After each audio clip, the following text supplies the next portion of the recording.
नहीं, वो 75 लाख चला गया था जिसमें। हाँ sir. 75 lakh through miss call.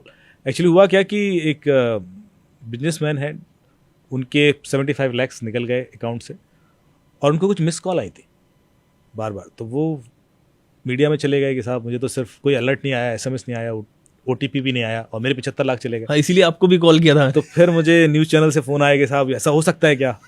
मैंने कहा नहीं, हो तो सकता है लेकिन 75 लाख के लिए नहीं होगा, क्योंकि अब मिस कॉल से तो एक ही वायरस है जो इंस्टॉल होता है। अच्छा, पेगासस। बिल्कुल बिल्कुल। और वो तो 75 करोड़ में भी नहीं वो तो बहुत महंगा है। तो मैंने कहा कि वो तो नहीं होगा, और वो सिर्फ गवर्नमेंट को भेजा जाता है। तो पॉइंट ये था कि मैं दिन भर चैनल पर डिफेंड किया मैंने, आपको भी याद होगा कि मैंने कहा साहब मिस कॉल से तो नहीं होगा, कुछ और होगा, let us investigate and will figure it out. Eventually ये केस दिल्ली पुलिस के पास आया और उन्होंने इन्वेस्टिगेशन किया और मैं भी इन्वॉल्व था। तो सबसे पहले हमें डाउट था कि इसके फ़ोन में कोई एप्लीकेशन होगी जिससे वो SMS पढ़ती होगी, बाहर भेजती होगी और फिर SMS डिलीट करती होगी। तो आप सब अपने फ़ोन में चेक कर सकते हैं, सेटिंग्स में प्रिवेसी के अंदर जाके, जहाँ कैमरा, माइक्रोफोन, कॉन्टैक्ट लिस्ट वगैरह के ऑप्शन दिखाई देंगे, वहाँ पर SMS पे क्लिक करेंगे तो it will show you list of the application जिसको आपने SMS का एक्सेस दे रखा है। तो हमने जब चेक किया उनके फ़ोन में तो कोई ऐसी एप्लीकेशन नहीं थी सस्पिशियस जिस पे हम डाउट करें और जिसको SMS का एक्सेस उन्होंने दे रखा हो। तो फिर लगा शायद मिस कॉल से ही पैसे गए होंगे। तो ऐसे में एक DCP साहब हैं सेंट्रल दिल्ली के, उन्होंने कहा कि अमित ऐसा भी तो हो सकता है कि कोई एप्लीकेशन इंस्टॉल हुई हो और अब अनइंस्टॉल हो गई हो। बिल्कुल, क्योंकि हम तो 5 दिन के बाद केस इन्वेस्टिगेट कर रहे हैं, तो इस बीच में क्या हुआ क्या पता।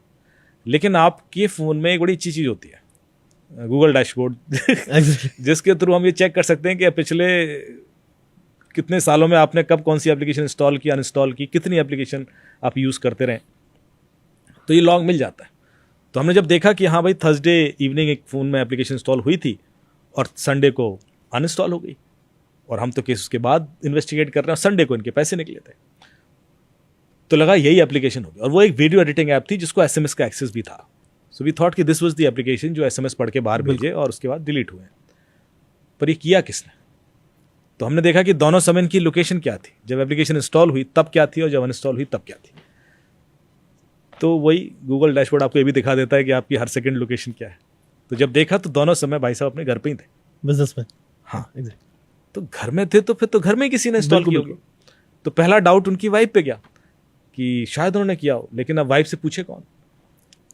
तो हमें एक ऐसा तरीका आता है जिससे हम बिना पूछे पता कर सकते हैं कि उसने आपके फोन में एप्लीकेशन इंस्टॉल किया नहीं किया। हाँ, जैसा मैं तरीका कुछ आपसे स्टार्टिंग में पूछ रहा था। यस।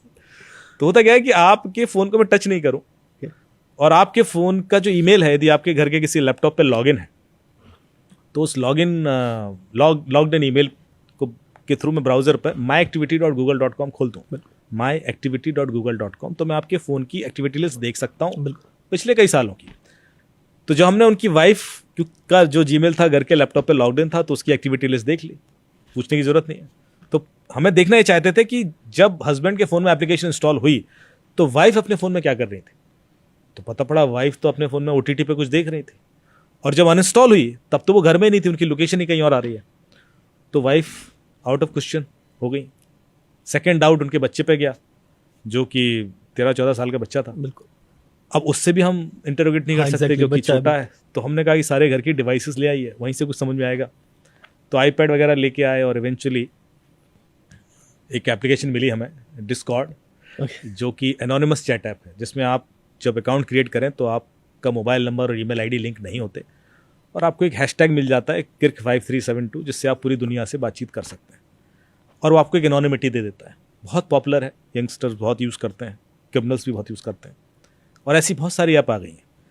पर चैलेंज ये है कि हम उसके रिस्क को नहीं समझते। यदि कोई ऐसी ऐप है जिसमें हम नहीं समझ पा रहे हैं कि सामने वाला कौन है, तो फिर आप उस पर ट्रस्ट भी नहीं कर। बिल्कुल, कल के दिन वो आपको कुछ भेज रहा है, आप कैसे ट्रस्ट कर रहे हैं? क्रिमिनली भी हो सकता है।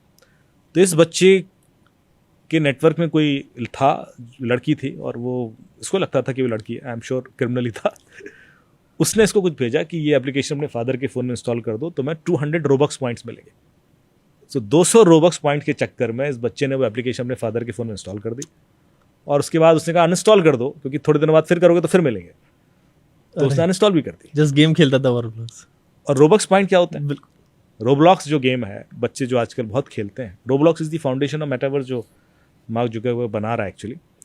So it has a currency called Robux, उसके थ्रू आप चीज़ें अंदर खरीद सकते हो। तो रोबक्स करेंसी आप जाएंगे यदि विदेशों में तो जो रिटेल स्टोर होते हैं वहाँ पर बिक रही होती है, ऐसे QR कोड की तरह कोड्स बिक रहे होते हैं उसके। इंडिया में भी शायद नहीं बिक रही है, लेकिन world wide Robux is one of the fastest currency. आप यहाँ कैश में खरीद लीजिए, यहाँ गफ्फार मार्केट में और यहाँ नेहरू प्लेस में मिल जाएंगे लोग रोबक्स बेचते हुए, जो आपको सीधे वो कोड दे देंगे कैश पे लाखों में, और उसके बाद आप वो कहीं भी भेज दीजिए किसी भी कंट्री में, वहीं इन कैश हो जाएगा। तो सो ये जो गेमिंग करेंसी का मिसयूज शुरू हो गया, इससे पहले क्रिप्टो का होता था, बट अभी गेमिंग करेंसी भी क्रिमिनल के ट्रैप में आ गई है। मेरे ख्याल से लोगों को पता होना चाहिए